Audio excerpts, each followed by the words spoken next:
먹사기 힘들어도 지나치 만드는 세상 소식 전해드립니다. 허리케인 데스크. 첫 번째 소식입니다. 강경화 외교부 장관의 배우자인 이일병 연세대 명예교수가 외교부의 여행자재 권고를 무시하고 요트를 사러 미국으로 떠났습니다. 국민은 정부의 여행자재 지침에 따라서 해외여행은 물론 추석 귀송까지 미루는 판에 외교부 수장의 남편이 해외여행을 떠난 사실에 비판이 이어지고 있는데요. 미국 출국 당시 이 교수는 나쁜 짓을 한다면 부담이지만 내 삶을 사는 건데 다른 사람이 어떻게 생각하느냐 때문에 그것을 양보해야 하는가, 이렇게 말한 사실이 알려지기도 했죠. 이에 대해서 이낙연 더불어민주당 대표는 국민의 눈으로 볼 때 부적절하다고 지적했습니다. 한편 강 장관은 이번 논란과 관련해서 송구스럽다는 입장을 밝혔는데요. 그러나 워낙 오래 계획하고 미루다가 한 것이라서 귀국하라고 얘기하기도 어려운 상황이라고 말했습니다. 오랜 계획이라 더 이상 미룰 수 없었다고요. 결혼식도 미루고 이사도 미루고 병원 치료도 미루고 하물며 추석에 고향 부모님 만나는 일도 미뤘습니다. 전 국민이 계획을 미루고 있습니다. 이런 배려와 양보가 모여서 감염병 확산을 막아내고 있다가도 과언이 아닌데요. 솔선수범과 거리 먼 사회 지도층의 호화 요트 구매 여행, 본인 말대로 잘못한 건 없지만 뭐 좋아 보이진 않습니다.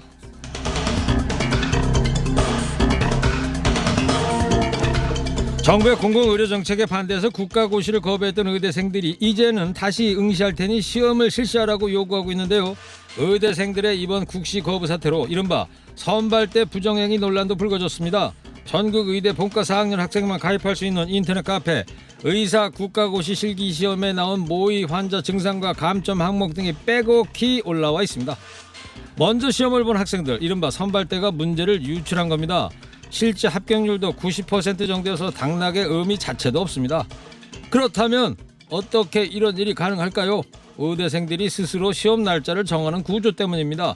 국시원이 대학별 응시 인원수를 알려주면 대학은 의대생들의 의견을 받아 날짜별로 어떤 학생들이 시험을 치르는지 알아서 정합니다. 또 재작년에는 택시 타고 시험장 가던 의대생이 지각해서 시험을 치르지 못했는데도 소속 대학의 소명을 통해서 결국 시험을 볼 수 있게 해준 일도 있었습니다. 다른 국가고시에서는 상상도 할 수 없는 일이죠. 이미 의사의 길로 접어드는 국시에서부터 특권의 씨앗은 싹트기 시작하고 있었습니다. 이래놓고 1등하는 의사라, 컨닝에서 1등하는 의사란 의미인가요? 의대생들이 공공의대를 반대하는 이유는 의료의 질 저하와 국민 건강 그리고 형평성이었습니다. 컨닝과 족보가 만연한 시험 제도 먼저 의료의 질, 국민 건강, 형평성을 위해서 바꾸는 게 순서 아닐까요?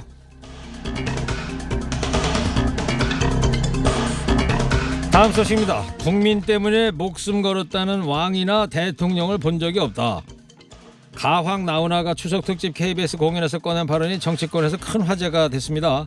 야당은 정부 비판에 열을 올린 반면 여권은 아전 인수식으로 해석하지 말라, 이렇게 맞섰습니다.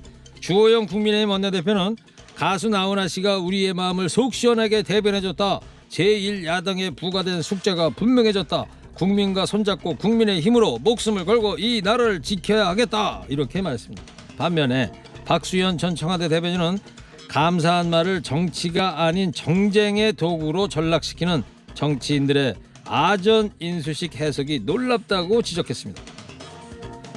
일은 안 하고 정쟁만 만드네요. 저기요, 국민도 다 귀가 있고요, 알아듣는 능력 다 있으니까 걱정하지 말고요. 테스 형이 그랬잖아요. 네 자신을 알라고 먼저 스스로를 돌아보기 바랍니다.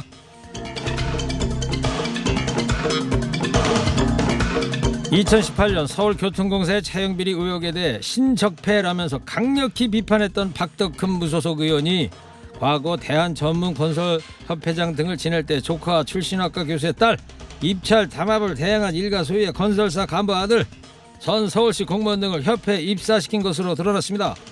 한겨레 취재 결과 2010년 친형인 파워개발 박모 대표의 아들이자 박 의원 조카가 전문건설협회 중앙회 사원으로 채용이 됐습니다. 2008년 서울시 취수장 공사에서 박 의원의 지시에 따라 입찰 담합을 한 해영건설 선모본부장의 아들도 2011년 직원으로 채용됐습니다. 박 의원의 모교인 서울 과학기술대 토목공학과 교수 딸도 2005년 채용된 것으로 확인됐습니다.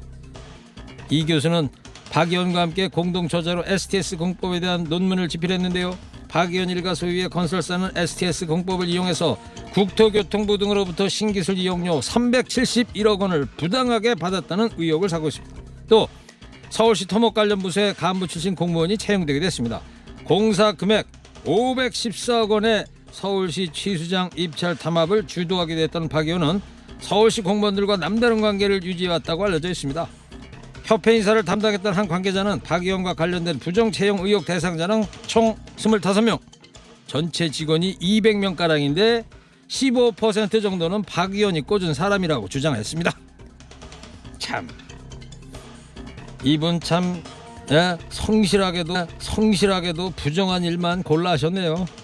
서울교통공사의 채용 비리가 신적폐라면 이번 건은 슈퍼 울트라 하이퍼 적폐, 뭐 이 정도 되는 겁니까?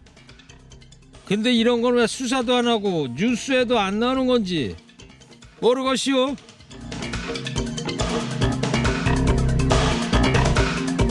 보호자 없는 집에서 10살, 8살 형제끼리 라면을 끓여 먹으려다가 불이 나 중상을 입은 인천 초등학생 형제가 3주째 중환자실 치료를 받고 있는데요. 형제의 상황에 가슴 아파한 시민의 마음이 모여 벌써 2억 원 가까운 기부금이 모였습니다. 기부자의 80%가 일반 시민들이었고 아이들이 빨리 의식을 차리기를 바란다는 말도 함께 전달했다고 합니다. 기부금은 화상치료의 특성상 치료와 간병비는 물론이고 성형 비용과 재활치료에 기부금이 대부분 사용될 것으로 내다보고 있습니다. 시민들은 한마음으로 아이들의 쾌차를 바라고 있으나 지금은 일단 아이들이 스스로 병상에서 일어나기를 지켜볼 수밖에 없는 상황입니다. 이 어려운 시기에 내놓은 국민성금입니다. 의식이 돌아오고 치료가 된다 하더라도 그 상처가 꽤 오래 갈 텐데요. 이런 따뜻한 마음과 정성이 두 아이 앞날에 위로가 될 수 있기를 바랍니다.